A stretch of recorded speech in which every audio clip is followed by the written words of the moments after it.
j'arrive dans ce pays où je suis étranger. C'est ce voyage forcé que je voudrais raconter, tel un explorateur parvenu dans un lieu sans lumière, dont on ne revient pas.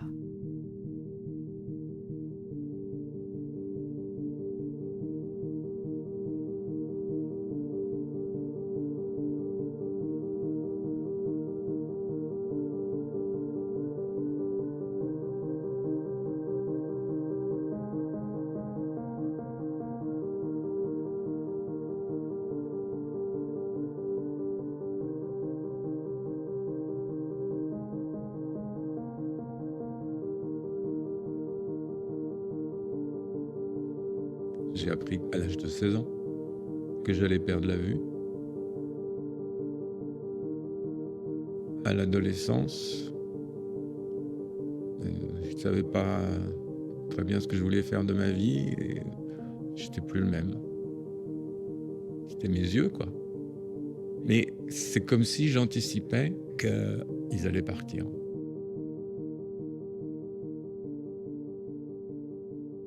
Vous êtes dans la rue, vous êtes sur un chemin, vous avancez. Et plus vous avancez, ça devient flou. Et puis vous vous rendez pas compte tout de suite. Vous croyez encore que vous voyez en face. C'est vrai, vous voyez encore en face. Vous avez une vision qu'on appelle en tunnel.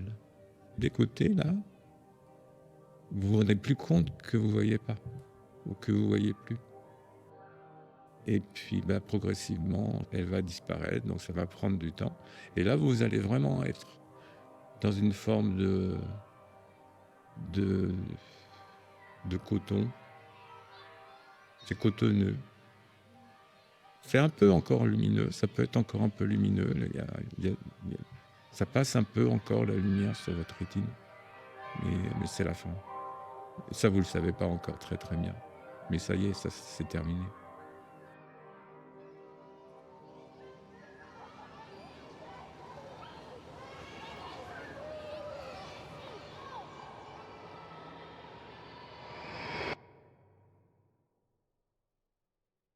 C'est un effondrement. Je suis complètement anéanti.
La façon dont j'ai fait face, c'est le fait que j'ai voulu devenir chercheur. On va dire que tout en avançant vers le brouillard, j'ai cherché la lumière de la connaissance. Voilà, c'est la lumière de la connaissance, c'est la recherche, la volonté de mieux comprendre l'être humain à mon modeste niveau qui m'a fait tenir. J'ai voulu travailler sur les violences que j'appelle les violences extrêmes. Et donc, progressivement, je vais évoluer vers la recherche sur les génocides.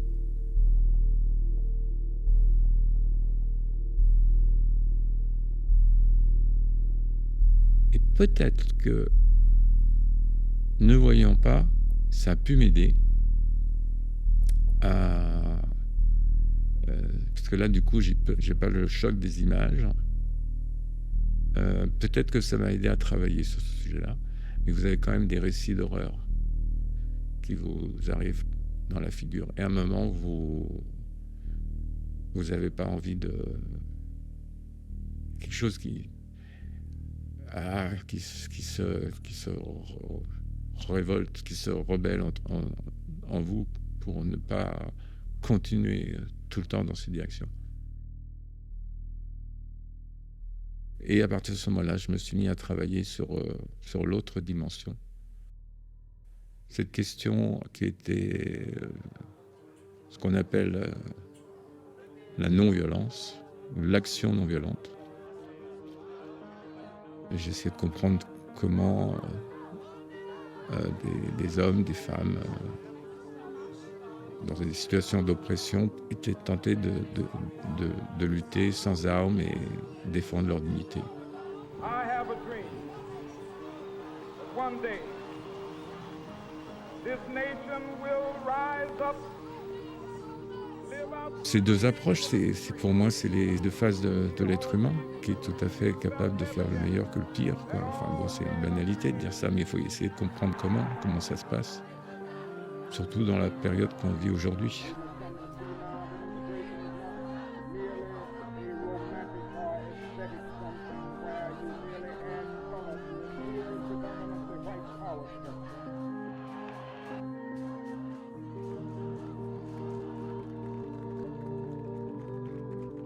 Qu'est-ce que je peux transmettre, sinon ce qui était ma vie, c'est-à-dire ce qui est toujours ma vie, refuser la fatalité.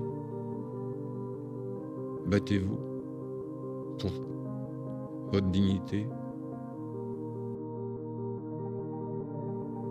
C'est une manière d'être au monde et de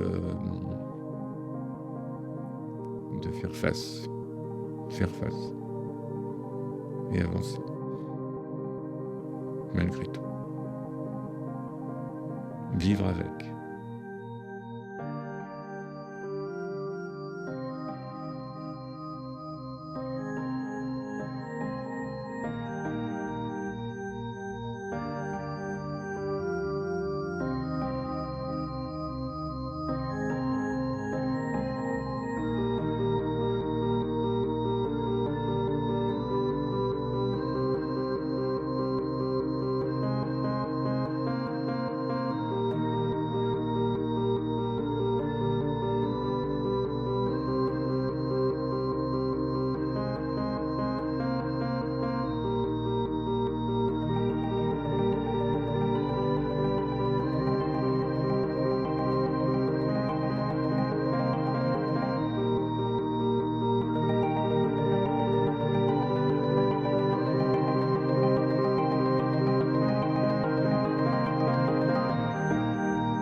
Tout se joue dans le regard que vous portez sur la vie.